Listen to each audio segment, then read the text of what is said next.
ये है जापान का हशीमा आइलैंड, जो एक छोटी सी सिटी है। एक वक्त ऐसा था जब इस सिटी में 5000 लोग रहते थे और ये सिटी जापान की ही नहीं बल्कि पूरी दुनिया की सबसे घनी आबादी वाली सिटी थी। लेकिन आज ये सिटी एक खंडर के रूप में बदल चुकी है। इस सिटी में भी वो सब कुछ था जो एक शहर में होता है। यहाँ लोगों के अपार्टमेंट अभी भी अच्छी कंडीशन में मौजूद है, जिनमें आज भी उन अपार्टमेंट में रहने वाले लोगों का सामान पड़ा हुआ है। पर आज ये पूरा शहर एक वीरान घोस्ट टाउन की शक्ल ले चुका है। आखिर इस शहर में ऐसा भी क्या हुआ था कि यहाँ हजारों लोग रहते थे लेकिन आज यहाँ एक भी आदमी नहीं रहता। यहाँ ऐसा क्या हुआ था कि जापान ने पूरे 35 सालों तक टूरिस्ट को इस आइलैंड पर जाने से रोक रखा था। आइए जानते हैं रोहन पांडे टीवी की इस वीडियो में। दोस्तों, ये हशीमा आइलैंड जापान की सिटी नागासाकी से 15 किलोमीटर दूर साउथ चाइना सी में मौजूद है। इस आइलैंड को दूर से देखने पर ऐसा लगता है कि पानी में कोई बैटलशिप खड़ी है, इसलिए इसे बैटलशिप आइलैंड भी कहा जाता है। हशीमा आइलैंड ने अपने टाइम जापान की इकोनॉमी को बूस्ट करने में एक बहुत बड़ा रोल प्ले किया था और इस आइलैंड की सबसे बड़ी बात थी कोल माइनिंग। जी हाँ, इस आइलैंड के आजू बाजू समंदर में कोयला मौजूद है और आज तक यहाँ से 1,65,00,000 टन कोयला निकाला जा चुका है।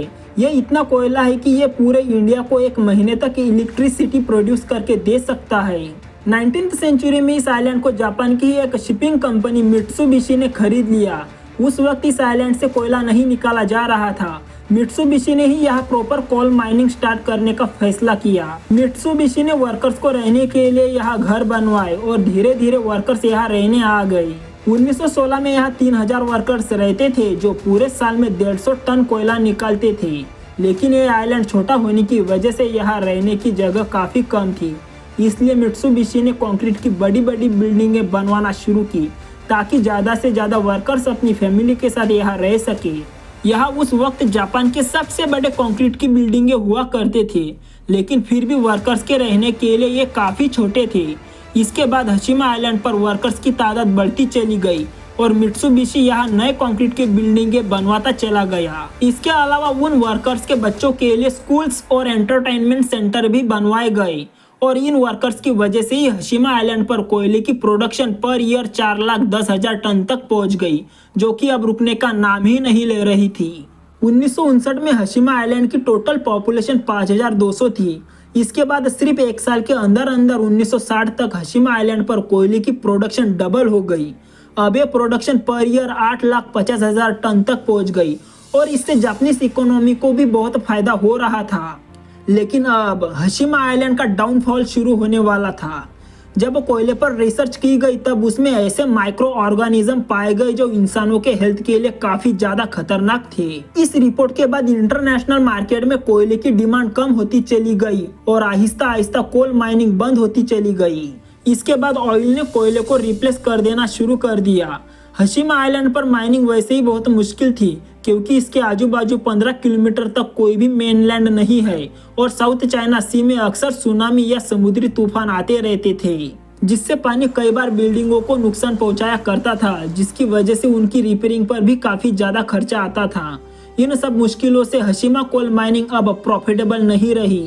1970 में मित्सुबिशी ने एक ही झटके में 2000 वर्कर्स को निकाल दिया और बचे हुए बाकी के वर्कर्स को दूसरी जगह भेज दिया गया और आखिरकार फाइनली 15 जनवरी 1974 के दिन हशीमा कोल माइनिंग को बंद कर दिया गया। हजारों वर्कर्स ने रातों रात हशीमा आइलैंड को छोड़ दिया। आज हशीमा साउथ चाइना सी में खंडर बनकर पड़ा हुआ है। 35 सालों तक जापानीज गवर्नमेंट ने इस आइलैंड को सील रखा था और इसके रूल्स को तोड़ने पर सख्त से सख्त सजा दी जाती थी। कई लोगों का कहना था कि जापान यहाँ फोर्स्ड लेबर कैंप्स की असल हकीकत दुनिया से छुपाए रखता है, लेकिन जापान का कहना था कि ये रूल उन्होंने चोरी रोकने के लिए बनाए हैं। फिर 2005 में जापान ने हशीमा आइलैंड को टूरिस्ट के लिए खोल दिया। आज हशीमा आइलैंड घोस्ट टाउन के नाम से दुनिया में काफी फेमस है, खासकर उन लोगों के बीच जो घोस्ट टाउन या खंडरात जैसी जगह को देखने के शौकीन होते हैं। इसके अलावा हशीमा आइलैंड को कई फिल्मों में भी यूज किया गया है, जैसे कि 2009 की life after people movie shoot की गई थी और 2011 में जेम्स बॉन्ड की स्काईफॉल मूवी के काफी सीन्स को भी इसी आइलैंड पर शूट किया गया था। उम्मीद करता हूँ कि इस वीडियो को भी आप लाइक और शेयर करेंगे। मिलते हैं नेक्स्ट वीडियो में एक और इंटरेस्टिंग स्टोरी के साथ। बहुत बहुत धन्यवाद।